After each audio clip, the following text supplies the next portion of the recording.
Hello, students. Let's dive into the fascinating ways we can prepare hydrogen. One of the simplest methods involves reacting metals with water or steam. This reaction, however, varies depending on the metal's reactivity and the temperature of the water.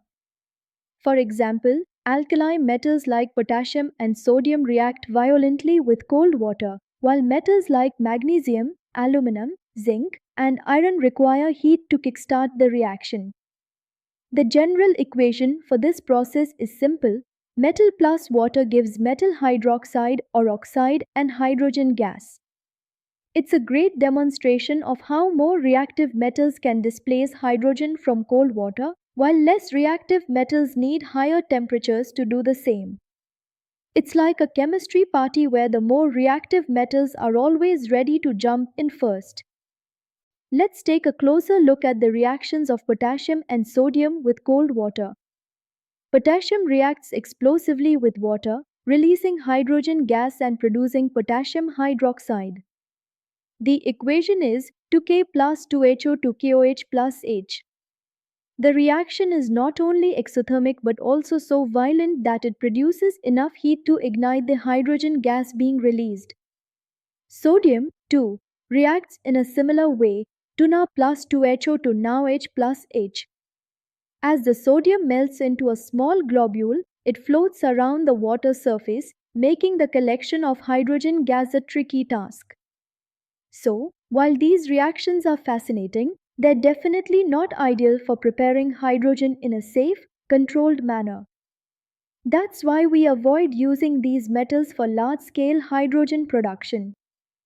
Now, let's look at calcium, which reacts with cold water but not as violently as potassium or sodium. When calcium reacts with water, it produces calcium hydroxide, slake lime, and hydrogen gas as shown in the equation Ca plus 2HOCa or plus H. The reaction is far less dramatic compared to the alkali metals, and the hydrogen produced is relatively safer. However, calcium is quite expensive, which makes this method not as economical for large scale hydrogen production. Still, it's an interesting reaction to consider, especially when we need a gentler way to produce hydrogen. Next up, magnesium, which behaves a bit differently. While magnesium doesn't react with cold water, it does react, albeit slowly, with boiling water.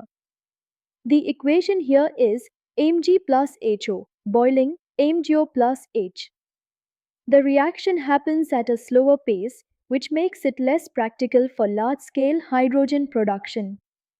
However, the hydrogen gas produced is relatively pure, which is a nice benefit. So, while magnesium doesn't explode like potassium or sodium, its sluggish reaction means it's not a go to metal for quick hydrogen production. It's a good reminder that the activity of metals decreases as we move down the reactivity series. Let's move on to more controlled reactions involving steam. Aluminium, when heated, reacts with steam to produce aluminium oxide and hydrogen gas, 12 plus 3HO, steam, ALO plus 3H. Similarly, zinc reacts with steam, Zn plus HO, steam, ZnO plus H. Both of these reactions require high temperatures, but they're more controlled than the violent reactions we see with alkali metals. Plus, the oxides formed, aluminium oxide and zinc oxide, are stable, making these reactions safer and easier to handle. The hydrogen gas produced is also relatively easy to collect, making steam reactions an attractive option for hydrogen preparation. Speaking of steam, let's look at iron, another transition metal.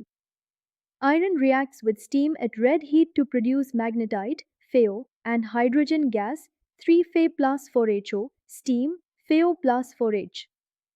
This reaction, although slower, is important for industrial hydrogen production. Unlike the alkali metals, metals like magnesium, aluminium, zinc, and iron only react with steam, not with cold water. That's why in industrial setups, We often use iron and steam under controlled conditions to produce hydrogen efficiently. The slow reaction does require sustained heating, but it's a much more controlled and safe process than the explosive reactions seen with alkali metals. Let's now summarize the reactivity of different metals when it comes to displacing hydrogen from water.